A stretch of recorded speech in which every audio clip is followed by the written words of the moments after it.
I think people absolutely struggle with pornography sometimes. They watch it more than they mean to. They find it to be problematic in their life, but it doesn't look like an addiction. And that's important for treatment.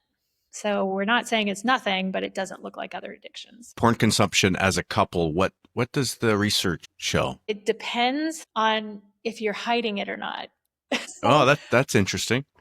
Yeah. So people who co-view, it has a positive effect. If they look at it apart and they hide it from their partner, it is negative. The more they view it and hide it, the less sexually satisfied they report being. Welcome to After Peter Pan, the podcast about growing up and finding deeper purpose. I'm your host, Pat Tenneriello, and today I'm joined by Dr. Nicole Prause, a neuroscientist and sexual psychologist who's challenging some of the most controversial narratives around porn, addiction, and sexual behavior. If you've ever wrestled with guilt or shame around porn use or questioned how it fits into a meaningful, values-driven life, this episode is for you. Nicole brings science to a conversation that's often ruled by fear and judgment, offering surprising insights about pleasure, intimacy, and what really drives so-called compulsive behavior. This conversation is about moving beyond black and white thinking, unpacking the beliefs we inherit about sex and self-worth, and discovering a more honest, nuanced path to connection and integrity. Enjoy the episode. For listeners unfamiliar with your work, can you briefly summarize your background and how you became involved in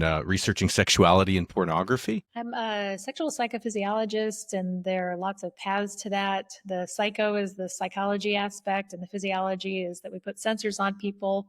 So we ask them how they feel, and then we see how that relates to what their body's doing. And my actual PhD is in clinical science. Lots of different ways you could take that. In my case, it's stats and neuroscience focus. So I was looking at, kind of brains and psychology, and happened to be at Indiana University. Did not go there for this. Needed a lab credit and saw the Kinsey Institute offered lab credits. And the Kinsey Institute is kind of known in the States. It's a research in sex, gender, and reproduction. It's really unique in the United States. So I just thought I'd do it because it was cool, and was really surprised that you could study sexuality in kind of a more objective way than just asking. Surveys are important. We want to know how people feel, but we should also check and see if their bodies are actually doing what they say they are. How do you feel like this work is having an impact? Between sex and money, two of the areas that are kind of like widely discussed, but not for real. We have lots of jokes and kind of topical feelings and moralizing about various aspects of sex in particular, in my case. And it's difficult to have a deeper conversation about it when you don't know what the base rate is. You don't really know how something works. You're not sure what it is that you're asking about or for or why. So I think the science should be helpful in kind of pointing those conversations and trying to figure out what is it exactly that we're asking for, what is it that we do and don't know. And that impacts certainly romantic relationships. I think that's the one people most obviously think about, but more broadly, it's connection. It's another way of connecting people in the world. And can you just broadly walk us through the types of research that you're focused on? Mm-hmm. It's come and gone over the years for various topics. I started out in female sexuality and methods development. So I was publishing in engineering journals, wavelet decompositions, which is a way of cleaning body signals. So people are messy, they're not like the lucky engineers who work on concrete and have like super regular signals. People wiggle and they blink and they do all kinds of things to mess us up. So a lot of my early work was very methodologically focused, very mathy. And I had a graduate student who was interested in the pornography issue and did his dissertation on that topic. So thanks, Cameron. He really dragged me into that space, looking at brain responses there. So currently, I'm glazing over some of the older projects, but currently I still do work on pornography effects. We've just started doing data collection for a very large study of male orgasm and kind of its health effects, relationship with post-orgasmic illness syndrome. And then I also do some work on kind of the manosphere. So over COVID, a lot of our labs closed. Mine certainly did, because we have lots of biohazards associated with collecting physiological data. And so I started doing more of that online work because I couldn't collect data like I normally did. So we would do online surveys and time tasks and things that we can administer online instead, looking at, in particular, the group called NoFap, which is an anti-masturbation movement. And now they're anti-PMO, so porn, masturbation, orgasm, and kind of like making claims about cures related to that. And so, As soon as someone makes a clinical cure, we want to investigate that. So that part, I think I have still a couple more papers for, but we're really shifting now back heavily into kind of orgasm physiology and still doing work in pornography space. Well, and that's just the conversation I'm hoping to have today is the effects of pornography use and consumption. Mhm. And I've been researching a lot, and a couple things looking at your work. One is when I listened to your TED Talk, it became apparent that it's a bit controversial what you do, and not everyone likes the work that you do. Why do you think that is? Like they tried to shut you down. You gave some allusions to that in some of your talks. So what is it that people are, having a hard time with the work that you do?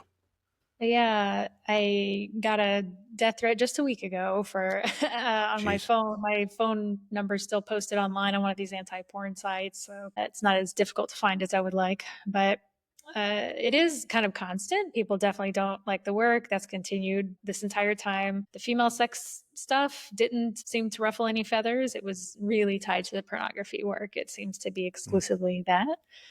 And I think it's kind of related to these three groups. Someone wrote this paper I think is important a few years back about this collaboration between church groups and feminists opposing pornography, because I think normally feminists and church groups do not work together. They do not see eye to eye on most things. But there's some feminists and many church groups who dislike pornography and want to see it banned. And so they had started working together on this particular issue. But now this third group has moved in that's making money off of those claims. So they'll say, porn's ruining your brain, porn's destroying men. Come to me and I'll help you quit. And so I think the opposition to it is partially financial. That is, my research doesn't support the claims that they're making. So they want to be able to make money by telling men that porn is doing something to them that it's not doing. So that, of course, upsets people. And then the religious folks obviously don't like anything I do because we stimulate people sexually in the lab. That by itself is a problem for them. And some of the feminists love what I do. I've gotten lots of support, but then also some of that pushback. So I have several talks where people call me a female neuroscientist, as though like that makes it much worse. Not just a neuroscientist, but a But a female female. neuroscientist. Yeah, it's like Got to call that out. just a qualification.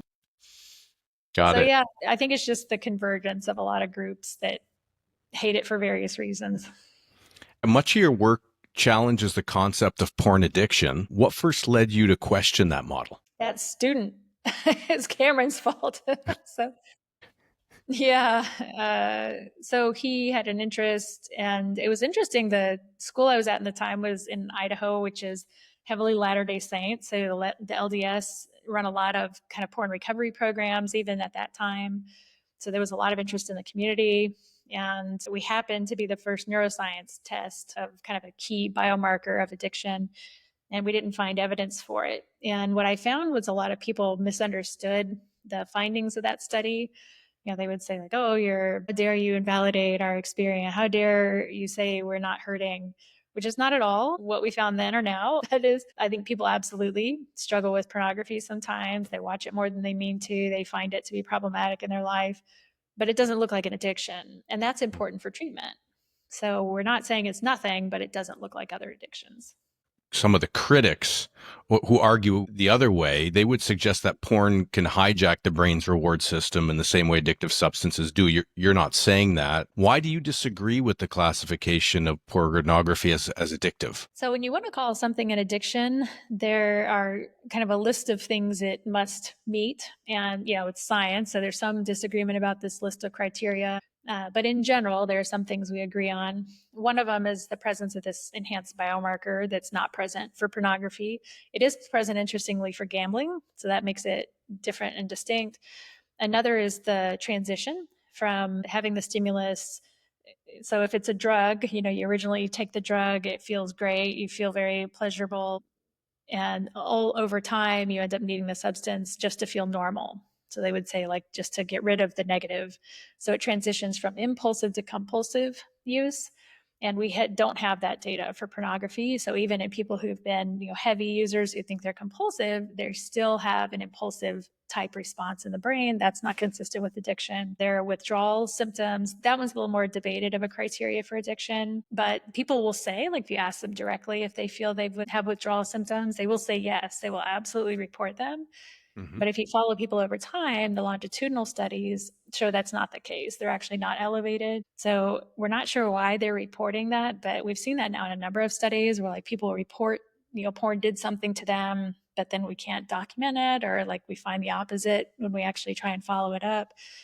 So it's not that it's nothing, but the addiction model is not the right model. And that the American Psychiatric Association publishes a Diagnostic and Statistical Manual. The World Health Organization publishes the International Classification of Disorders, and both agreed that it does not fit addiction models and kept both diagnostic manuals. And what about and is there a distinction to be made between like sex addiction and porn addiction? Are both would be not considered addictions based on what you're saying? Exactly. So as far as we know, both are not considered addictions. They don't look that way. The challenge is it's very easy to test porn in the lab. Like there's this set of pictures that are used internationally. Like all over the world, neuroscientists who study emotion use this set of images that has pornography in it. And so pornography is actually really, really well studied. Sometimes I see people say, oh, it's brand new. It's like, it's not new. It's definitely we have lots of data on that.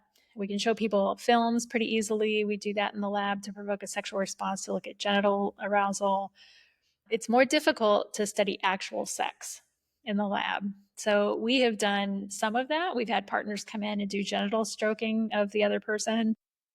We only had it unidirectional. So we had someone, usually male, but could be any gender, stroking the side of a clitoris for 15 minutes. But as you can imagine, like those kind of protocols are almost non-existent. It took us moving. Were you the first to do something like that, or? It was definitely by far the largest, definitely the most systematic, but there are instances here and there where there's one lab that used to study orgasm in the functional magnetic resonance imaging, and they allowed them to have partners stimulate them. But then they didn't record anything about the partner or what else was going on. So I never want to say first ever, never existed before. There are those little efforts here and there. Masters and Johnson certainly had a reputation for watching some of that happen. But ours is easily the largest, most systematic, and we recorded from both partners too. And again, the outcome of that study suggested, can you just repeat that again? Oh, yeah. So the one with the partners, we looked at people's pornography viewing history, because I know a lot of people, that's what they care the most about with porn, is they're like, is this going to mess me up, that I can't have a relationship, that I can't be with my partner? Yeah. And very commonly they think, well, I won't want humans anymore. Like I condition to the screen or, to the pixels. And we actually found people who viewed more pornography outside of the space actually experienced more desire and response to the person in the intimate instance that we were studying. So it's definitely not dampening it. We think that porn is just a marker of drive. It's like if you like to watch porn, you watch a lot of porn, it's like you also probably use a vibrator. You also probably have more sex partners. You tend to seek this stuff out because it's fun and pleasurable to you. So it definitely didn't, kill that in terms of the partnered experience. And now we're doing a follow-up analysis looking at the brain response. So we had them actually view pornographic images before that genital stimulation and after that genital stimulation. Mm-hmm. And we're not done with it yet, but I'll give you a preview. You can see if it bears out. So what we're finding so far is once someone has been sexually stimulated by a partner, it kind of just wipes out all the differentiation between these, like viewing different emotional images. That is, when you become so aroused, we think in this state, like by a partner, that you just aren't as reactive to these kind of emotional images anymore. And that makes, if this holds, that makes a lot of sense for people that might use sex to like help de-stress, take your mind off things. Like, yeah. So these people didn't have orgasms, they just got aroused. But man, that's a great way to like capture your attention, get something amped up in a very positive space where you're having pleasure. And so when you come back and like see images that are both positive, negative, and neutral, you just kind of aren't as responsive to these anymore. It's like, oh, there's an image. Like, obviously I see it, my brain still works, but it just seems to and I don't want to say dampen because I'm not sure that's actually like what we're looking at right now, is if it just kind of wiped out the differentiation or if it actually impinged kind of on responsivity generally. It's difficult to do because when people interact sexually like that, they move. So it's this simple issue of like when you wiggle or if someone moans, it opens their jaw, which activates these masseters, which impacts our brainwave measures. And so we don't know how easily we can directly compare a task they did before this to a task they did after it, because their their brainwave measurement equipment, the electroencephalography, moves a little bit. So that's kind of what we're working on now, is like just making sure that those are really equivalent. Does the brain differentiate between self-stimulation and stimulation from another? To some extent, in certain ways. I think the two coolest examples I know of that I think are also cool because they're not different by gender. If you're masturbating, one thing you cannot do is activate these C afferent fibers. Stroke someone's hairy skin somewhere, like if you do it, real fast, like a coach, attaboy, get them kind of thing, doesn't activate them. If you do it super slow, it's just, can almost be itchy, like that's uncomfortable, that's weird. But if you stroke at a moderate frequency on hairy skin, it activates these things called C afferent fibers, and most people recognize that as erotic touch. That's why, because these are highly tuned to that exact stroking frequency. They're only activated by another human hand that is not covered by a glove. They even tested that. So it's a super highly specific thing that you can't activate by yourself. It's really unique to partnered stimulation. And then the psychological end of that, if you ask men and women and kind of look at these as predictors, what kind of best predicts your satisfaction with a partner, with an individual sexual experience? And when studies ask, the best predictor tends to be feeling desired. I think the other person wanted me, I feel good because I was desired. I felt sexy because they were attracted to me. You can't get that by yourself. So I think there are definitely some distinctions, but the same kind of areas of the brain tend to be activated, albeit to a far lesser extent with masturbation than with partners. Any evidence on mental health, like for someone, like in terms of loneliness or depression, from if it's just like tied to masturbation versus having sex with someone? So there are no direct comparisons. We did look at, in that partner study, we asked about feelings of connection before and afterwards. And just by chance, this study, we allowed people who were not current romantic partners to volunteer together. So as long as they had done something like this before, and we actually compared, does it matter if you're current partners or not when you do this sexual practice together? And we actually found the people who are not sexually partnered, not romantically partnered, had a greater increase in their feeling of connection with that person after this genital stroking practice. And they don't talk, they don't move, like it's nothing about. Did they? And they didn't know each other before. No, they had to know each other before. That's a consent issue. But it's the context is kind of the question. So there's this idea sometimes with one-time partners, short-term relationships. Like, well, why do people do that? What do they get out of it? And so there was some research showing, if you look at, I can't remember the exact term they used for it, but it was like affiliative behaviors that are not purely sexual. So eye gazing, hugging, cuddling, things like that. We kind of assume those don't happen in one-time partners, but they actually do at a really high rate. And so their argument in their study was one-time partners are not this cold, slam bam, thank you, ma'am, no other contact. It's friendly often, and it is connective.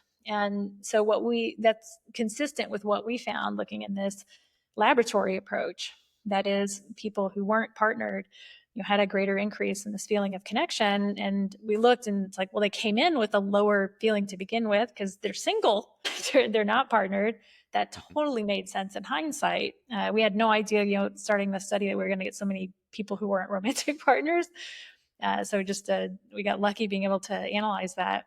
But it makes sense that sex, I think it's important to realize it can have good connective features. There are ways of doing it that seem to be good for mental health, or ways of experiencing it that can facilitate that. You don't have to be cold and avoid all contact, not look at somebody's eyes just because it happens to possibly be a one-time partner.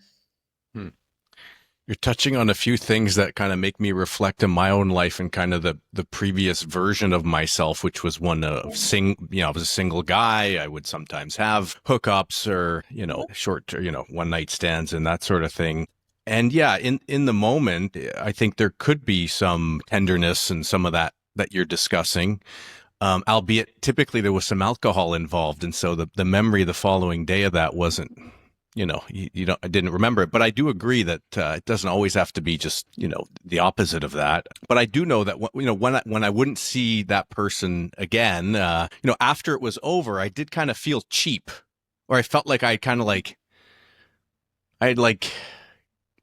felt cheap, potentially used. Like even though I was, very consensual and wanting it in the moment, the next day I kind of felt a bit of regret. Have there been anything in your research that suggests kind of after the fact that there could be some of those more negative emotions tied to it? So I happen to be a licensed psychologist also, so I won't go through, if you were my patient, I'd be asking where those feelings came from, where you think you got the messaging that might be cheap. But there are people who study sexual regret, and this would be part of that. So it's like, what about features of a sexual interaction can make you feel afterwards like, I shouldn't have done that. Maybe I kind of don't want to do that again. And some of the predictors I can recall from these are alcohol involvement is one. So I didn't intend to do that. I don't feel good about something I did in the interaction. But it's a whole field of research, kind of looking at like what are predictors of when people experience regret versus not, even when they're consensual. Relatedly, there's a really cool area of research where they look at consensual but unwanted sex. Okay. And what I love about that is this is the wife that says, if you take out the garbage, I'll give you a blowjob. Like she doesn't necessarily have internal motivation to engage in sexual behavior, but then it gets a little gray, right? Because you're like, well, okay, but if she doesn't want to do it, should she not do it? But it's consensual. Like she said she would. Oh no, I don't know, right? So it becomes this really gray kind of continuum now where it's not so clear, she certainly can consent to that. Is that a bad thing? I don't know. If it provides connection and makes otherwise discrepant desire levels more similar, or have someone feel more fulfilled. I think all those questions, they're more like sociological, and that's important to a lot of folks, clearly. And where does the work that you do in the lab intersect with that more psychological, some of that other work? Does it intersect, or do they kind of live in separate worlds? The main difference in those types of studies and mine is the types of validity. So if I can get a little boring measurement aside, laboratory research has high what we call internal validity, and survey work kind of stuff has high external validity. So we know exactly what people do because they are sitting right in front of us. We hook them up to sensors. So people doing surveys, we have no idea ultimately what they're thinking about, where they're filling these things out, what the context is somebody looking at what they're doing. You lose a lot of that control. Mm-hmm. On the other side, we often don't know how well the findings in the laboratory reflect real world behaviors. So that's poor external validity. Now, we have done some work to try and support our external validity. My favorite one was we looked at brain responsiveness to pornography in the laboratory and stimulated people's brains using transcranial magnetic stimulation. And then we looked if we could predict the following weekend. So we'd test them on a Friday, and it would see if we could predict how many orgasms they would have in the coming weekend. Because we said, well, we don't want to say partners because like they might just not have partner access. So, is our measure of their brain sensitivity in the lab, does that actually reflect real world behavior? And we were able to predict from a brain measure how many orgasms they would have in the coming weekend. So there is some connection between the stuff we're measuring and real world sexual behaviors, but it's not direct and by any means. And some studies, we focus more on that external validity issue than others. Interesting. The other thing you talked about earlier that made me reflect a bit is this idea that the evidence that you've seen is that consuming porn doesn't necessarily diminish your appetite for sex. In fact, it shows like a healthy sexual drive potentially. And, when I think about my own life, right, like if I consume porn and I masturbate, then I feel like later that day, I'm not going to have an appetite for sex with my wife. So is there a distinction there to be made between if sex is an energy and I spend that energy in porn, then I'm not going to be spending it in the bedroom with my wife. But if I take a longer term view, well, maybe it's a healthy sex drive that's in the long term going to, keep me sexually active. Like, do you make a distinction between that short term sexual energy being spent versus the long term sexual health? Yeah, I think it made me think of a few different things. I'll try to walk through, like talk about sex drive also, but properly speaking, sex isn't a drive because it can't be depleted. So as you stop having sex, like when you initially stop the first day, 2 days, 3 days, drive tends to kind of recover and come back up. But pretty quickly, like within a week, it'll start to fall off. And ultimately, if you don't experience any sexual stimulation, orgasm, the drive goes away. So our sleep drive doesn't do that. Our hunger drive doesn't do that. We got to sleep. We got to eat. So sex properly isn't a drive. We talk about it in science as an incentive motivation. So it's something we do because it's fun, it's pleasurable, we like it. So when you're talking about like how do these things work with timing? And so we say, well, if you're sexually active, you're having sex every so often, whatever that may be. If you're right in the refractory period, that's always going to suppress the ability to respond. That's very well characterized. There have been a few studies looking at genital responses in men. So we have different ways of measuring erections, and we present men with pornography, and we can look at how long since they last experienced a climax and look at how sensitive they are to stimulation in the lab. That's been done mainly with pornographic films, but also with vibratory stimulation, which men respond perfectly well to in the lab, just FYI. It's kind of interesting, like there is a sweet spot. So if you just orgasmed, of course, responsivity is going to be dampened. And sometimes we see people who view a lot of pornography say like, oh, I have erectile dysfunction. I have, inhibited ejaculation because I watch so much porn.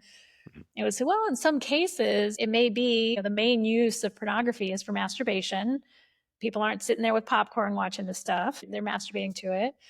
And in many cases, we need to think about, are you still in your refractory period? And that refractory period, we're not positive how long it lasts. So there have been some studies related to reproduction. So like how quickly spermatic factors recover following a period of not being sexually active. And they need that because they're having men donate for fertility reasons. So that work has been done. But the kind of looking at the window of responsiveness related to kind of erectile function, we're guessing a little bit.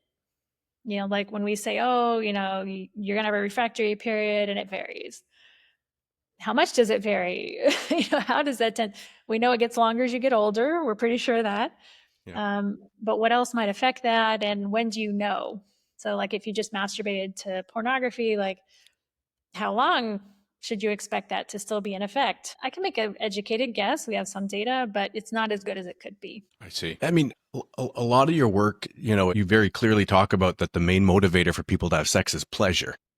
Yes. And I feel like my porn consumption at its peak was when I was in that pleasure mode of my life where I was looking for pleasure. It was more short-term gratification mode and not thinking about the long term. But when I made that switch, I feel like my porn consumption went down, and it kind of went down on its own. And now I feel like I've gone a step further, which is I would rather get that gratification from my wife. I feel like from an intimacy perspective, I'd rather eliminate porn altogether. That's really a goal of mine.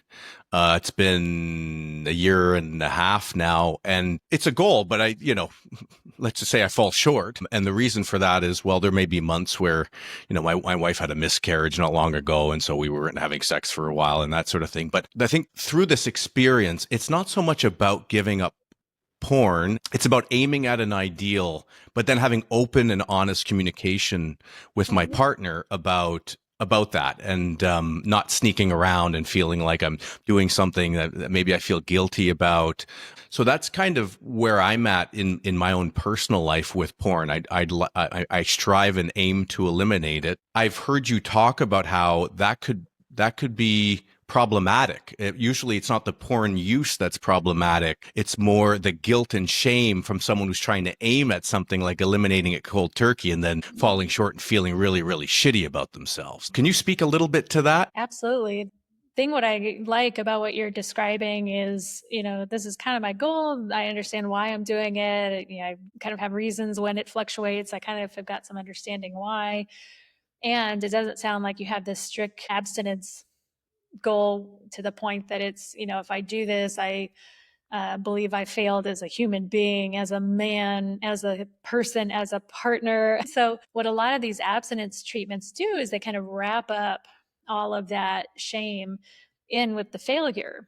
So it's not just like, oh, I intended to use less, or more commonly, my partner doesn't like it. So I'm trying to reduce because, I want to be respectful, but I also still masturbate sometimes, very common. And so sometimes they'll wrap it up in this, if you view pornography, you're abusing women. If you view pornography, it's the same as abusing your children. And it's like, none of that is true. Some of the things that get wrapped up in the meaning of viewing pornography, masturbating to porn, go into those abstinence goals. And so if you're someone that, you've had the communication and it's reasonable with your partner to do that, there's nothing wrong with it. It's not going to hurt anything. You don't need to watch porn in your life. There's nothing that helps, especially that I know of. So usually the problems more commonly arise in the context of relationships where there is some disagreement.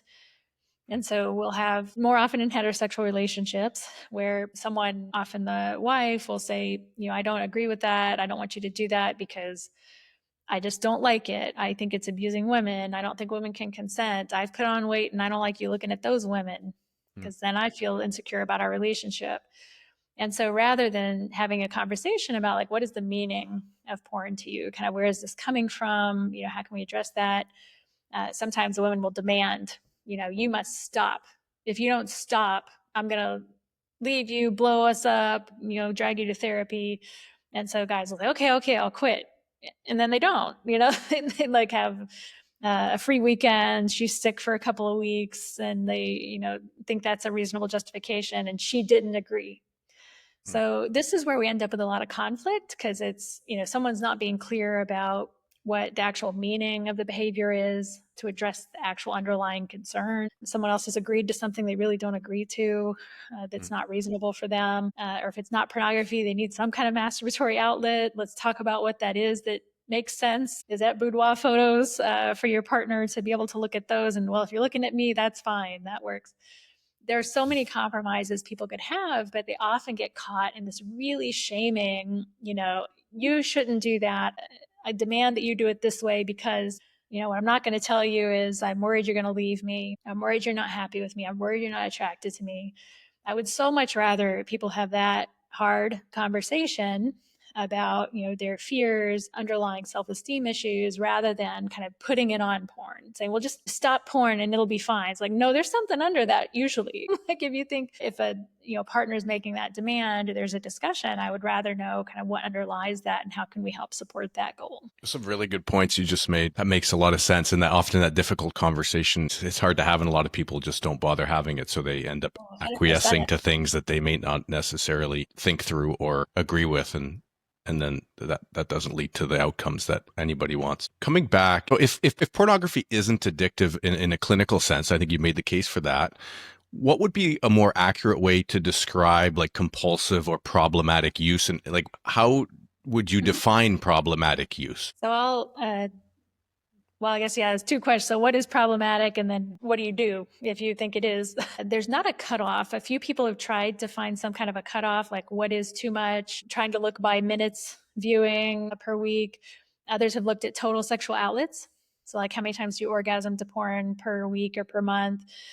None of these are stable. Like people aren't able to replicate those. And so I don't think anyone's really doing that anymore. If you ask, scientists, like what's the max or minimum, whatever number of hours, I don't think you'll ever get a good answer. So often we talk about distress. Are you distressed by the pornography that you're viewing, like the content, or by the pornography because of the amount of time that it's taking? And so if we think about the pornography problem is that, like, I'm upset by my viewing, I'm doing it more than I mean to, or I'm looking at stuff that is not congruent with the way I think of myself or who I am. It's possibly that it's a disagreement with your personal values. And there have been a few studies now looking at this thing called acceptance and commitment therapy, or ACT, for pornography.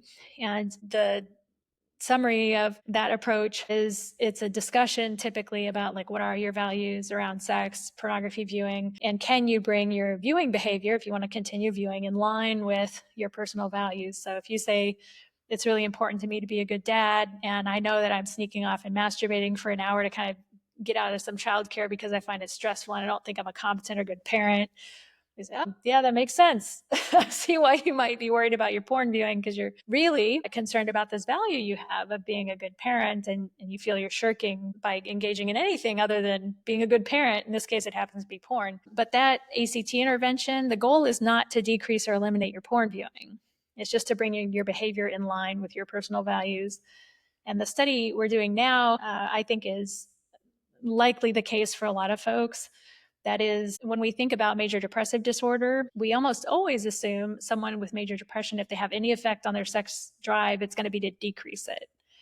And that is the most common presentation. People who are depressed say, I don't want sex, or I want sex as much. But there is a subset of folks in a few studies where when they get stressed out, they're more likely to seek out sexual stimulation, and they become more easily aroused in laboratory studies. So what that tells us is, I don't know if you ever look at these depression questions, but like one of the common ones is, have you gained or lost weight? And I would say, well, if you gain or lose weight and either of those be a symptom of depression, why couldn't you gain or lose sex drive? Like, is that not also just a symptom with depression that we could say this person has depression, and in their case, their desire for sex has gone up because they're using it to mitigate those feelings of sadness, hopelessness, rumination, because sex is great at getting attention. It'll help disrupt the rumination. So the studies we're doing now, all these studies have kind of been reporting that people who say they have these sex or porn issues tend to have overlap with depression. In fact, there was one large study that found 92% of people who said they had porn problems actually met criteria for depression. And I was like, are we not just talking about depression? Like, is that what we're actually doing? And so that's my current take, is a lot of folks who think they have this issue. I think they do, they are upset about it, but I think they may be depressed. They may benefit from treatments related to depression, and say, in your case, for whatever reason, your drive has gone up with your depression instead of down. You're eating more instead of less. When we think about people who have other addiction, we don't necessarily count how much they're consuming of one thing. It's just more, is it getting in the way of their life, of their lifestyle, of their love? Is that like more the way of thinking about it? Like you gave the example of a father who sneaks off because he's stressed and from his kids, and he sneaks off to masturbate, and maybe he feels guilty because that's an hour he could have had with his kids and his wife when he's already working, 9 hours a day or whatever. So is it more if someone feels like it's getting in the way of things that matter to them, then perhaps that could be considered problematic. Am I framing that correctly? Well, there's not a correct frame. We're all still debating this, so don't worry about that. But yeah, so some of the distress if you think of the source of the distress, it could come from lots of different places, right? So it could be something that doesn't necessarily make a lot of sense if you were raised very religious, for example, and you think any pornography viewing could make you go to hell. My goodness. Well, that's not something I would diagnose. That's something that's very important to you, and you're not behaving in line with those values, and you are distressed. Like, that's real.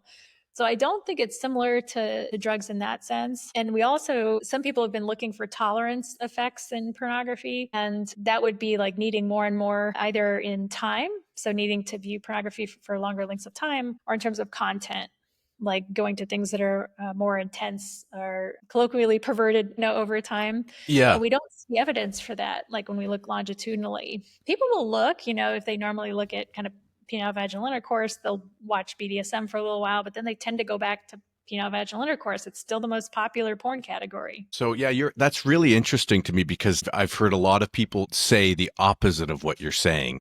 Mm-hmm. I feel like you have a contrarian view here, where they talk about porn as like a supernatural stimulus, kind of like, hyper palatable foods or drugs, the impact on dopamine. You need that novelty kick, and you need something stronger. But the neuroscience actually shows that's not the case. Right. That super stimulus idea is very easily disproven with porn. The super stimulus, I think, got started. There's an LDS church elder who was claiming that for a long time. That seems to have gotten very popular. But there's a way you can test that, and none of the tests hold up. I don't think there's any evidence to call it a super stimulus. And part of my reason for that is, again, like the second you touch yourself, your dopaminergic response during masturbatory stimulation, even just vibratory stimulation. Like you're viewing a pornography film and we turn a vibrator on the genitals, or we have someone start stimulating themselves. The scale of the response is not even close to viewing pornography. It's so much higher. So when they say, well, porn is a super stimulus, what? It's not. The intensity, the bold signal from magnetic resonance imaging is not higher. The dopaminergic response is not at all higher. The EEG response, that's more what I do, that's not higher. Like there's just no evidence for it. But again, just because it's not a super stimulus doesn't mean it's not compelling, doesn't mean it can't become a problem. People who use porn for masturbation, if they stop the porn, any evidence that they can't reach like they can't masturbate without it? It's funny. I think I have the only case study I know of that. So somebody published a paper that's like, this can never be studied. It's impossible. And I was like, I have just the lab for this. So I had a case where someone had masturbated exclusively to pornography, never masturbated without it for 20 some odd years. And so I was like, do you think you could go without? And he's like, I just never tried. I assume I could. And so I said, well, don't do it without me. Like, let's come in the lab and let me measure when you do this. So this is one person that is not a proper scientific study, but we published the case report. Okay. And so for at least that person, you would think, if it really conditions in that way, he shouldn't have been able to do this. And it's funny, the study we've just started includes male masturbation. So they provide the stimulation to climax. We're just using audio erotica because they have to keep their eyes closed for a variety of reasons, but they have to keep their eyes closed through the whole study, including while they're masturbating. So we can only play them sounds.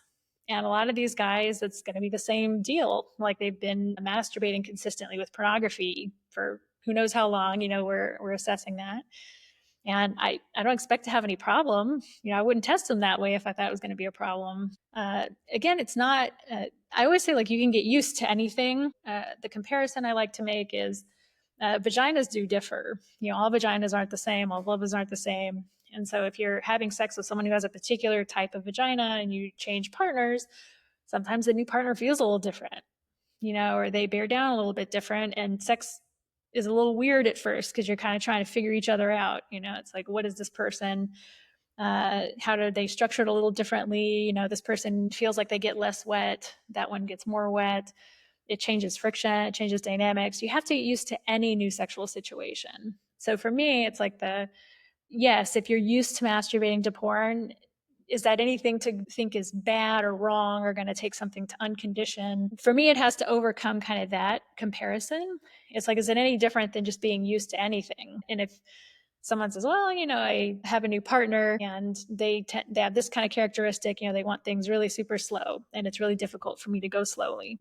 That totally makes sense. And I would say, well, that's not an addiction. That's not it's just new stimulus, and you can probably adjust to it. It probably won't be an issue.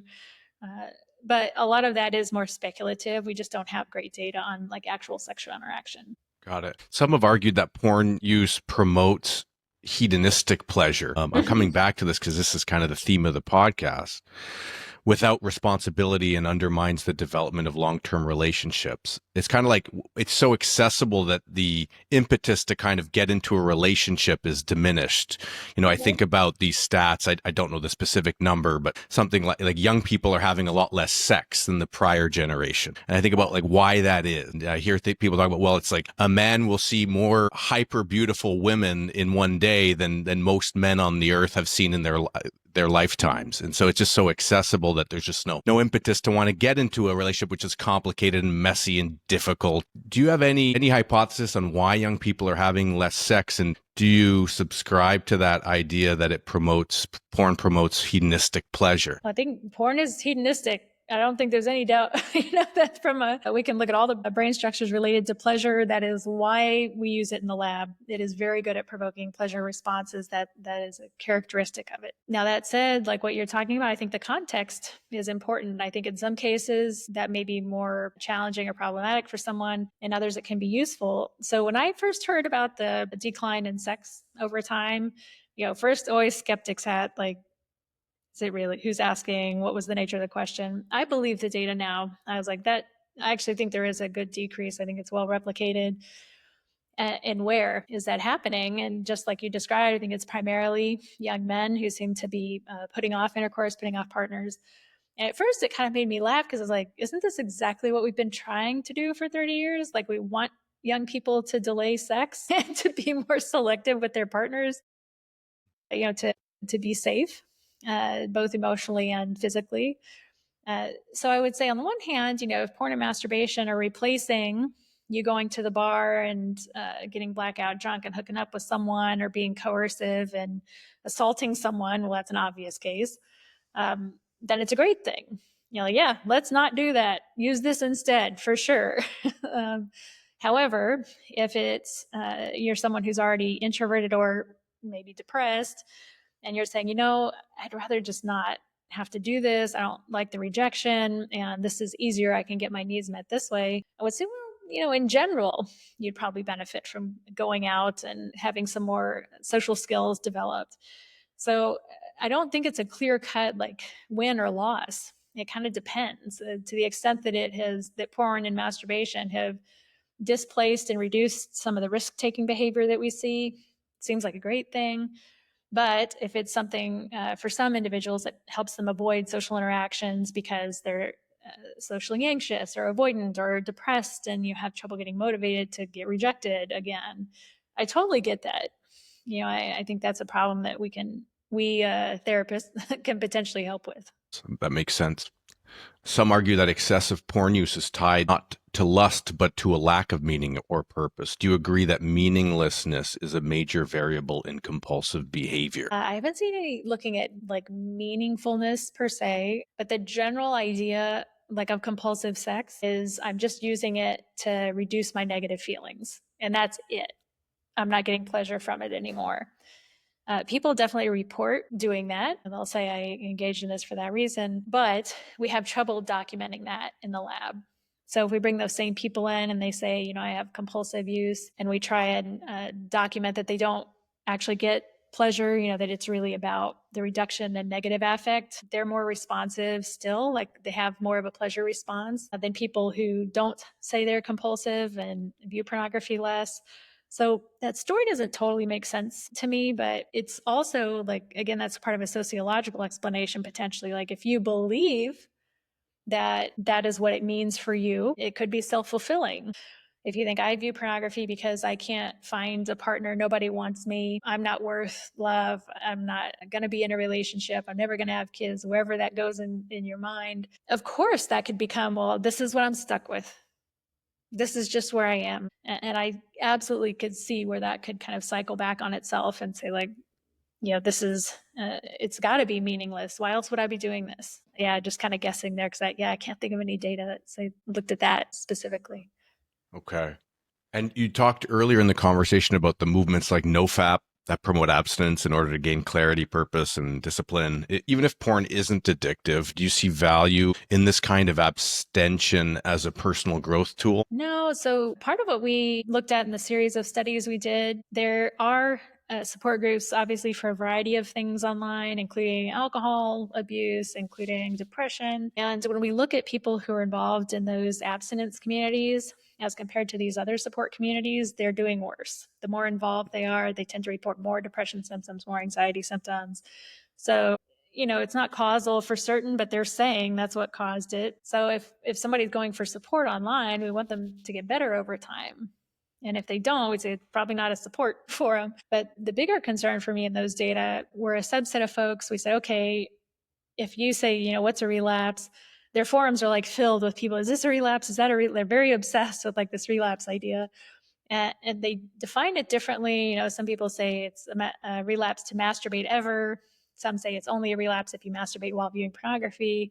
There's a whole bunch of variants there, but we say, okay, just think about the last time you relapsed, whatever that definition is for you. How did you feel afterwards? We have them rate this standardized set of emotions. And we also asked about suicidality. Like, did you want to kill yourself? To what extent? And there was actually a subset of folks who said, when I last relapsed, I wanted to kill myself. And they said extremely. Like they became suicidal because they had this belief that whatever sexual behavior they just engaged in was worth killing themselves over. And no one, I think, should be in a community that has that kind of mindset or that promotes that idea. In our study, we had to do the best we could to remove youth from our data set. It's tough when they're on Reddit because they don't necessarily post their age, and Reddit allows 13 years old and up. So we had adults as best we could, but those forums are often kids. It's a lot of youth. I do not want youth getting that message that if you masturbate, you've destroyed your brain, you might as well end it. And that's a lot of the kind of rhetoric they have. So I don't think the idea in general, like you mentioned, you're kind of just chipping away. You'd rather not view it. It's just not in line with what you want in your life. That totally makes sense to me. But a lot of these groups are really stuck on this complete abstinence, or you've destroyed yourself, just the rhetoric that is unmoored from science that really doesn't make sense. I worry a lot about that. And like we're working on a paper right now about conspiracies in that group. So there's a lot of posts about women trying to trick men to masturbate, trying to trick them to orgasm to keep them weak. That's kind of their overarching conspiracy. And so it's not present in every single post, but it's a lot of them. And I don't think we want sending men into a situation where they're taught to like think women are tricksters and trying to get them to, do stuff and they're all evil. And so there's a lot of talk in there about like, oh, I was able to have sex. And I was like, okay, but are you happy? Like, was she nice to you? Is there like, where's the rest of that relationship in there, guys? But they're really focused on just, we're not going to let women do this to us. We're not going to let the porn performers take advantage of us, where they'll say like the porn industry's after us. I was like, I don't even think the porn industry knows they exist. So it's really filled with this conspiratorial thinking that doesn't seem useful. It mixes adults and kids, which is not allowed in therapy practice. We would absolutely lose our license if we did that. And, it just doesn't seem to make people better. So I think there are lots of reasons not to engage with those groups. But if you are struggling, I think it would be useful to know kind of the underlying nature of that struggle. Like if it is depression related, there are great resources for depression if you're kind of very well defined. If it's religious in in that person's particular case, it may be talking with a pastor to get some guidance, like, this is how I'm thinking about it. Is it really that bad? Or if the pastor is saying, hopefully they would never say you should kill yourself. That seems antithetical to most religions, but get multiple opinions. Like if someone sharing your values doesn't seem on, don't feel shy to talk to other folks. Again, having those deeper conversations. We say we talk about sex all the time, but we don't really talk very deeply about it, like meaning and the desire. You brought up youth. Mm-hmm. I'm curious, any research around exposure to porn at a young age and the effect that might have versus consuming porn as an adult, especially like since the brain is elastic, or what's the word? Not elastic. Just it's a lot more plastic, I guess, when you're really young. So any research there? Well, I appreciate you say plastic because there was a time when people say, oh, their brain hasn't developed yet. Like, it's already there. So that the bottom line with youth is we can't know, because to do that study, we would have to randomly assign children to view porn or not view porn. And that would put that person, that scientist, in jail. So we will never be able to randomly assign kids. And the reason I mention that specifically is you used a word that I always pick up on because you say kids are exposed. Most of the viewing that occurs of pornography by youth is intentional. That is, youth seek it out to masturbate just like adults do when we ask them retrospectively. So when they're adults, we say, when you first found that, what was the context? Who showed it to you? Those kind of questions. Did you continue to view? How are you using it? Youth are slightly more likely than adults to say they use it for educational purposes, like to see something. What is anal sex? How big are big boobies? These kind of things kids look into. But by and large, they're not being exposed. It's not like they're just walking down the sidewalk and, someone throws a Mac in their face, computer in their face. In general, they may initially see it through a friend, right? An unintentional exposure, but they tend to seek it out for masturbation purposes later. And of course, it's important for kids to know they're not allowed to do that. It is illegal for them to do that. More importantly, if they're taking images of themselves or receiving images of others, that's a huge concern. Obviously, like we need to be talking to kids about that. So I'm not even getting into the consensual, non-consensual sharing of child images here. So the bottom line is we can't know, but one of the best predictors of when youth start to view pornography is the onset of puberty. So it really seems to be tied to sexual interest. So obviously not every time, but a lot of it is them seeking it out. And I think, part of this concern about youth is a general discomfort in the public of the idea that, we don't just suddenly develop a sex drive at age 18. It started way before then, sometimes 11, 12, 13. And it's hard to think of your little, 10, 11-year-old as becoming a sexual person. My God, like they're in, little soccer and baseball and flag football, like what's going on? But it starts early. And it doesn't mean they need to be looking at porn, but it means they're going to have an interest and they may be seeking the stuff out. So a number of scientists have developed programs they call porn literacy programs that are meant to facilitate these talks with youth about what exactly is pornography, how should we think about it, and it's balanced. So it's going to ruin your brain. If you ever look at it, you're done. It's like, it's not legal for you to look, but if you look, you should know some things. Yeah.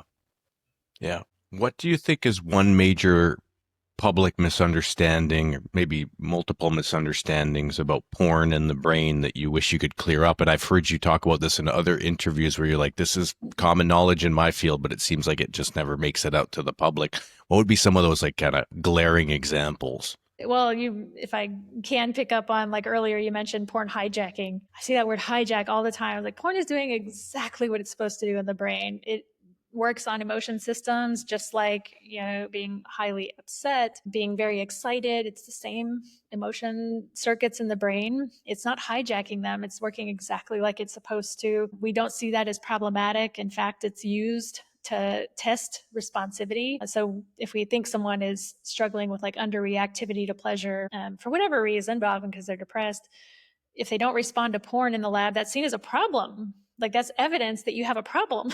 So I think this idea that like porn is sneaking in the brain to do something, it's not. Like it's working exactly how it's supposed to work, what sexual stimuli should do. I think another common one is like people often talk about, well, let's start with a simpler, like, so sometimes people say, oh, there's a dopamine flood. It's worse than cocaine.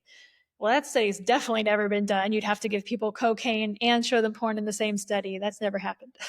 But to the best we can compare across different studies, not remotely close in scale, pornography does increase activity in dopaminergic systems, no doubt.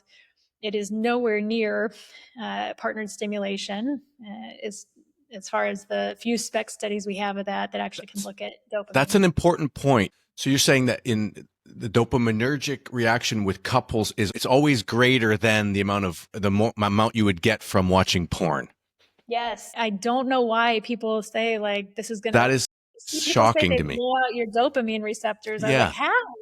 It's not even, then you would blow out your dopamine every time you have sex. I don't understand. So yeah, I think it's just this idea that's been, like I always say, a lot of these church organizations have multi-million-dollar, PR budgets, and we have zero. Like we don't do this professionally. But it's not just the church, right? Like, because a lot of these people online that have a lot of clout, Andrew Huberman, he's done a bunch around porn, and this guy's, he's not a dumb guy, and a lot of what he says is, he backs it up with research, and Jordan Peterson, some of these guys that people really listen to. Your position is quite contrary to what they're saying. What do you make of that? I've contacted Dr. Huberman. I think he is a real neuroscientist. He is good and many of the things that he talks about, I think, are excellent science communication, but he's wrong on this one. One of the things I've heard him say is that, orgasm is a flood of dopamine. It's exactly the opposite. Orgasm shuts down dopamine. There are a number of reasons for that, but it makes sense, right? Dopamine is kind of this reinforcement. It's not the source of pleasure. It's kind of what gets us motivated to go searching or discovering or doing novel things. When the sexual episode is over, of course it's going to drop. Like, we want to just pass out or eat a sandwich, maybe, So it doesn't do that. And he has just gotten that wrong multiple times. And I'm not sure why he thinks that's the case. My guess is just, we're a tiny, tiny field. There's only a few studies that showed that that's the case. There are a lot more in rodents, but in humans, I'm talking about. And so, I gave him the benefit of the doubt. I said, he probably just hasn't read our stuff. We're tiny. And so I sent him those things. And I don't know if he read them or not. I'm sure he's overwhelmed, but it's very frustrating when folks who have a big platform like that, who are real scientists and otherwise quite good in some other spaces. Yeah, he blew it on that one. That was not great. So what's he referencing? He's referencing some of the insects rodents, animal studies rather than human studies that you're doing? He couldn't be referencing anything because it doesn't happen. If you want to take that kind of example, this is not a proper study, so please don't, I don't want to misinterpret. But like you see these examples in the zoos where they show the pandas pornography to kind of promote their mating behavior in the pens. I thought that was really fascinating. I was like, that's kind of funny, panda porn, but it makes sense. It kind of stimulates their drive. And like, I don't know how pandas work, but it's an interesting idea. And so sometimes these kind of salient stories, I think, we generalize and say, well, if that's true, then this other thing is probably true. But right, it's not always. And I think that's why it's so important to actually bring people into the lab and look at people interacting sexually, because we assume that when we show people porn, we're seeing some representation of how sex is, what sex does to the brain. Yeah. But the fact is, like, pornography is a secondary stimulus, secondary reinforcer. And so I don't know if you took old psychology classes, but if you remember primary and secondary reinforcer, so secondary reinforcer is like money.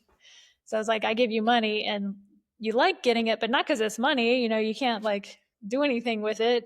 Maybe set it on fire. You go and you get the primary reward. I'm going to go buy a cupcake. I'm going to buy a massage. And the massage and the cupcake is what is the primary reward. And porn is the same way. You're viewing it and like, I like it. I like having it.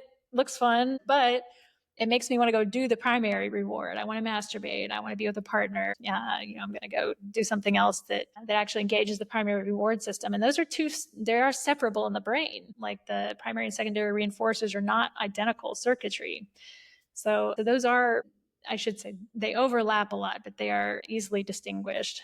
And I think that's important to keep in mind. Like, these aren't kind of vertical. We have to think of what are the distinctions and when are they important.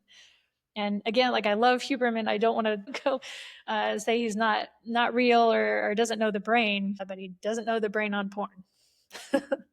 I was reminded of your TED Talk because you just talked a little bit about some of the content there, where you were saying how it's not the orgasm that's the motivation, but it's the what's the word that you use? It's the reward that comes from the high arousal state, and then the orgasm actually shuts that down or brings it back to a normal level.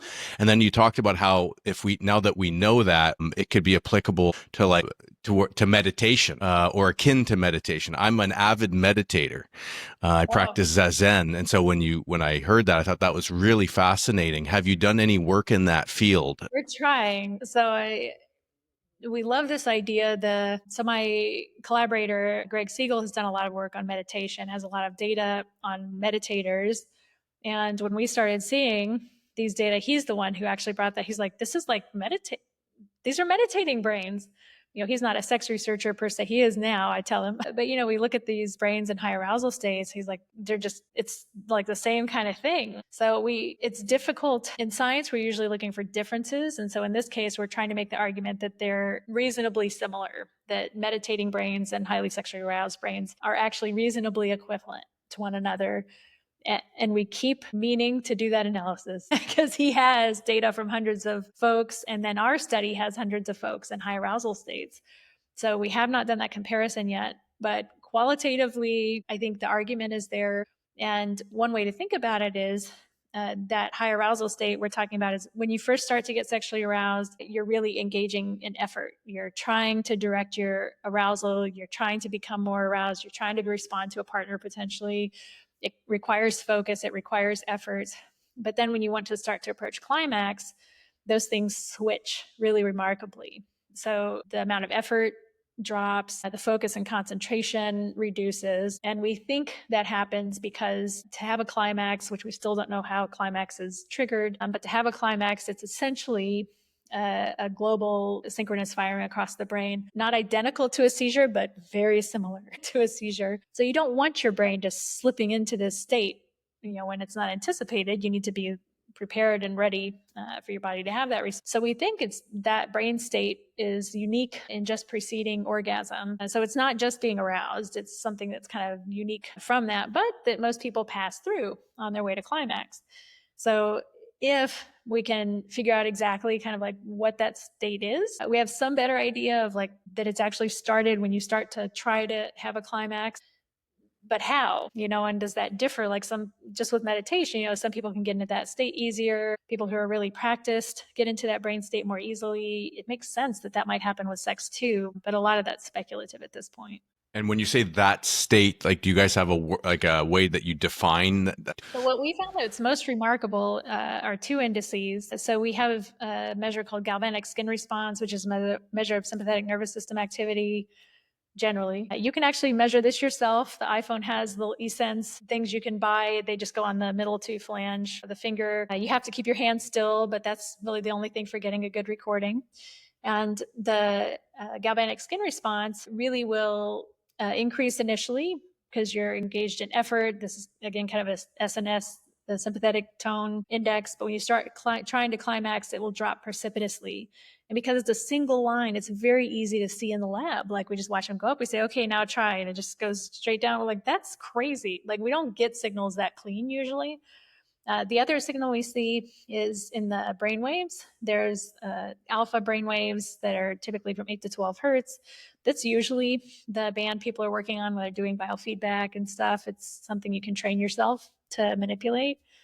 And so alpha, when you initially start to get aroused, is strongly suppressed, which is characteristic of that effortful engagement, concentration, focus. And then when you get closer to climax or try to climax, it goes up pretty remarkably. And so we think at least those two things, probably other stuff we haven't measured too, but at least those change pretty remarkably for that state. And those both seem to be true of meditative states also. Very interesting. Crazy. Yeah, now I know why I love meditation so much, I guess. It does. Like I can imagine, it's a kind of this state of, Zen is the right word. Were there any other major public misunderstandings you wanted to cover before I moved on from that question? I think you brought up some interesting ones. Yeah, I know. I was like, I could keep. Some of the ones are like that I've touched on, which is there's no evidence that porn like destroys your brain. I don't worry even if you've been viewing a lot, because you've been solo for whatever reason. Masturbation was more convenient for a while. We don't have any evidence that you've ruined yourself. Even these brain studies that look at pornography and fMRI and things, they're just associative. They're not causal. So, people say, oh, their brain's more active when they view more pornography in this space. Difference is not disorder. Having something in your brain that is different does not mean that you have a problem. It just means your brain looks a little bit different. And that could have been there before and been part of what led you to view more pornography in the first place. So I would love for people not to worry so much, especially kiddos who think just by virtue of having looked at this stuff that they've done some permanent damage to themselves, that they're never going to recover, they're never going to have a partner. Like, we go through phases. Sometimes it may be more convenient or interesting. You're experimenting. It's totally fine to try something sexually and then decide you don't like it. That doesn't mean you were addicted or disordered. I would love if people were less stressed about their kind of consumption and worries about, especially the abstinence goals. I worry a lot about that with kiddos. Have you done any research around the evolution of the porn that's out there? Well, it makes me think if people are interested in the history of, like, Shira Tarrant is a scholar who's written some about the changes over time. And probably the most remarkable is just this is me interpreting her. So 20, 30 years ago, there were a few production houses. They hired girls that all looked the same boobs, same vulva, same hairstyling. And they really determined what bodies looked like. Now we have OnlyFans, and there may be mixed things about these types of approaches. But one thing it did do is democratize the representation of bodies. So we have porn performers now where the actors have small penises and women want them and they get the girl, and Right. it's a mix more so of bodies. So, Yeah. with that can come good and bad things, right? It's, you may be able to look at more options. Maybe the next clip is going to be the best clip. And so now you spend more time than you intended to, because at least before there was the barrier of fast forwarding the VHS. You could put a little more effort, or flipping the tape out. Those Is kind it, of things. sorry, is it still the case, like, men are more visual? Is, that's kind of the view, is that men are more visual, so they're more stimulated by porn. Women could tend to consume more in terms of reading erotic material. Is that a misnomer, or is that still the case? So there's one thing that's true in there and one thing that's not. So the idea that men are more visual, it's not men, it's sex drive. So women who have a high sex drive react just as much to visual stimulation as men who have like a comparable sex drive. It's just on average, don't come at me, but on average, men tend to have a higher sex drive than women. Okay. So we say, oh, men are more visual. It's like, no, no, no. They respond to everything more. Like it's also visual. But a Okay. high drive woman looks similar in the brain. But as you mentioned, if you look at the nature of the sexual stimuli, yes, women are far more likely to read sexual stories, to listen to audio erotica. There may be lots of reasons for that, but at least one study suggested it's partially because they don't like some of the visual representations, or they worry, about consent issues. And was that a grimace? Is she in pain? And so by reading these things or by just listening to them, they can kind of interpret the visual as they like and make it into something they enjoy more. I've seen that as one interpretation of that difference in preference by gender for the type of erotic stimulus. That makes sense. Seems like a good reason. And the impact on the couple specifically in Mhm. porn consumption as a couple, what does the research show? That's so funny. It depends on if you're hiding it or not. Oh, that's interesting. So people who co-view, it has a positive effect. Couples who look at pornography together tend to report higher sexual satisfaction, higher relationship satisfaction. If they look at it apart and they tell each other and they're like aware of what's going on, it seems to be fine or positive. So like neutral or positive. If they look at it apart and they hide it from their partner, it is negative. The more they view it and hide it, the less sexually satisfied they report being. So I think it's largely, my guess is, the people who aren't telling, it's because they're upset at their partner. They're like, you won't have sex with me, or I'm not attracted to you anymore, and I'm caught in this relationship and I don't like it. I don't think I should have to be masturbating, and here I am, doing this thing. So that's my guess. Could More it be clinical. also that they're getting something from the porn that they wish they could be getting from their partner?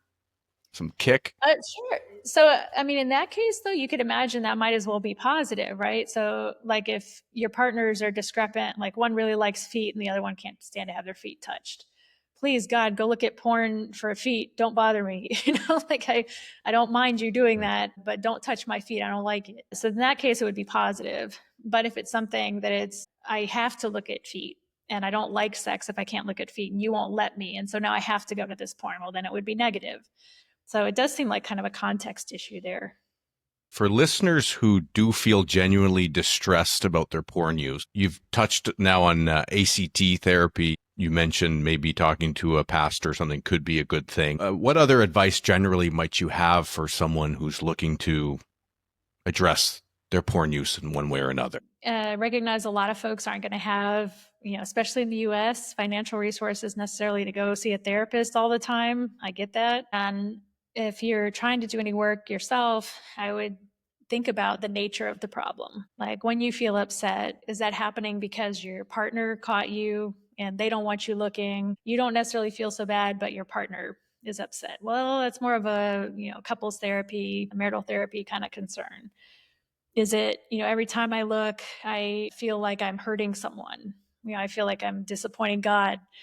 Sounds like a religious conflict. That's a time. And so I could come up with lots of examples like this, but I would just encourage people to think more deeply about that. So not just, oh, I look at porn and porn makes me feel bad and therefore porn is bad and I should stop porn.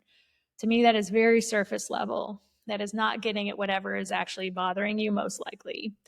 So if there's anything to think about, it's like, where is this coming from? Like, where is my discomfort with this? And where is it actually? So I feel bad. Is that really me, internally driven? Is that message I received from where? Or if it's external, is it my culture? Is it my partner? Where is that coming from? And these aren't necessarily solutions, right? So if your partner's the one making you feel bad, you can't say, oh, go change your mind. There's a chance they won't to change their mind. But I think just in general, I think we're thinking in a very shallow way when we say, oh, porn, just eradicate the porn. It's like, no, it's like, what's concerning you about the porn? Like, what underlies that? I would love if folks could think more deeply, even if they can't afford to go to a therapist to kind of help them unpack that. That's generally what a therapist is doing, is trying to figure out, like, what is the nature of this problem? So I would love if folks thought a little more deeply about the nature of that problem. Fair enough. I end every interview with this question. This podcast is all about growing up. Growing up means something different to every person. Everyone has their own growing up story. When I say growing up, what does that mean to you? I mean, I'll do it in this context. So like when you see folks who are concerned about sex as adults, like this has become a thing for them, it's often the opposite problem. Like they feel like sex is supposed to be serious and it's got to be this way and it has to have these components. And man, sex is play. Like this is the time you get to be a kid as an adult, when you can do things that are just fun, that are just for pleasure. And kind of growing up or maturing is figuring out, how you can still have that joy, playfulness, that kind of freedom that you might feel has been more of a childhood experience, and not feel bad about it. It's not like I'm not being serious enough. I'm not being responsible. Like, man, this is playtime and this is where it belongs. This is fun. Great. So I don't know. That may be against all your message. No, like you should be serious about sex. And we want people safe and all of that. But I think I really like that message around play fun within the container of like, I think that if sex is just about play and fun, then it can take on a short-term view, right? Like if that's what it is for you forever, then it may not help you achieve what you really want to out of life, right? Like if that means you want to have a foundation and a family and children, then you may need to look beyond that. But like if I think about that in the context of my marriage, I think that message is wonderful. Like that's where the play is. That's where the fun is. Like, and I want that with my wife. You know what I mean? So I love that message. But if I think about it as a single guy who's just looking to have fun and having one night, then I think, well, maybe that's good for a time, but you got to take a step back and ask yourself, what do you really want out of sex? I think so. That's good. I'm glad you brought this up, because I think I can absolutely imagine thinking about like short-term versus long-term. Like there are data on this, like that kind of the ability to express sexual preferences, desires. Sometimes people think like, well, short-term, then I don't care about him or her, so I'll tell him whatever. But that ends up not being the case. Like the people we tell our, deep, dark, secret desires to tends to be that long-term person. And we get them tuned just the way we like them. And I've seen some great comedians on this. I was like, I can't break up with them. Like we've got a perfect, sex is all worked out finally. I don't want to have to restart. And there is absolutely some data behind that. So when we say it's playtime, I don't see anything wrong. Like if you're an adult and it's consistent with your values to have some short-term partnerships, I don't think it makes you a bad person. It doesn't mean you're not grown up. But long-term, if you want to have sex that it's like really free, satisfying, supportive, you feel desired, someone else desires you, and you know that and feel secure in that, long-term is going to be a lot easier to do that in general. Right. I think the data are clear there. And isn't the data clear that the people who have the most sex are married couples in monogamous relationships? Everyone loves to put these data out. So yes, it is. And that's pretty well replicated. And if you think about it, it is just, if you have to like put in the effort of going to find a new sexual partner every time you want to have sex, oh my God. Why would someone, I'll just masturbate.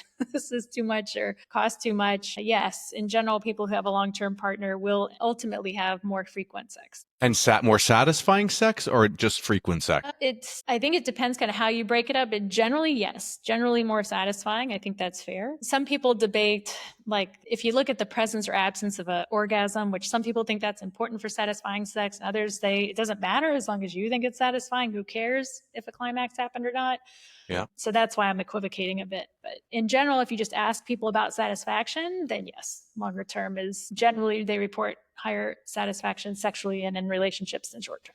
And sorry, you opened up. Now my brain's going. Any research around monogamy in marriage versus like polyamory? I've got people that I know that seems to be a topic that I just feel like I'm coming across a lot more frequently. It seems to be less taboo. People are more open-minded. Polyamory versus monogamy. Any research there with sex? There is increasing research there, but what I always think is funny, and I love to poke, I have a good colleague who does a lot of work in poly, is just there is a lot more conversation. I think your experience is dead on with what we see in the data as well, but the actual people practicing hasn't really gone up. So people still tend to be monogamous. They still tend not to do this poly thing. It's complicated, man. I don't know if you know, like Venice, California has some of the highest density of polyamorous relationships in the country. So we always joke, like, if you date in Venice here, you got to ask, am I primary? Am I second? Like, what's it? Is that where you're based, by the way? I'm not in Venice, but Okay. close enough, that we have these conversations, and it is a different market. It makes things complicated. And if it's complicated with 2, it's more complicated with 3. But the things people usually study are related to risk behavior because they're worried about like sexually transmitted infection. And to their credit, poly couples tend to have very good sexual communication. They tend to have very low risk sexual behaviors. They're well tested, and they kind of manage those risks really well. So I don't think there's evidence that it's a bad thing per se, but I also think it's a lot of talk and not a lot of walk. There's not a lot of people any more people actually doing it these days than I think have historically. Just seems to be more not tolerated, but just less taboo. People seem to be more open. People talking about that seems great. Like I love that people chat about it, and I so wish, if you're thinking about infidelity, I wish they would not do that and have that conversation first. If you think you might want another partner, let's see if we can figure out something before I choose to sneak and do it a different way. It's tough conversations. Every time I bring that up, people are like, my wife would kill me. I get it. Those conversations are tough. Nikki, thank you so much for coming onto the show and taking the time to speak with me today. Is there anything that I didn't get the chance, anything you wanted to share that we didn't get a chance to touch on before we No, I just literally tomorrow we're running like our first full on subject, this male orgasm protocol. So if I have anything fun, I'm happy to circle back if we have anything interesting in the future. But I'm so glad you're open to challenging some of these ideas too. I could hear you struggling a little bit with them, so I appreciate that. Yeah, it wasn't my vision. My vision for the episode was I'd have someone on who was like a recovering porn addict or someone who took the position that I in my mind I'd want them to have, and you weren't that, but you know what, I really appreciated that because it challenged some of my views, and I also feel like I learned a lot and learned a lot about the research and what the data is showing, and at the end of the day, I think that matters. So I appreciate you coming on, and I really appreciate the work that you do. And if there's anything you want me to put in the description of the episode, like links to some of the work that you did or the research, I'd be happy to do that. Yeah, I can definitely share like the research links. So if people want to see papers, if they need something to fall asleep at 2 at night, I can definitely. Sounds good. Well, that's a wrap on this episode of the After Peter Pan podcast. If you found it insightful, please drop us a rating or give us a like. It really helps to widen our audience. Thank you again for tuning in, and I'll see you in a few weeks. Bye-bye.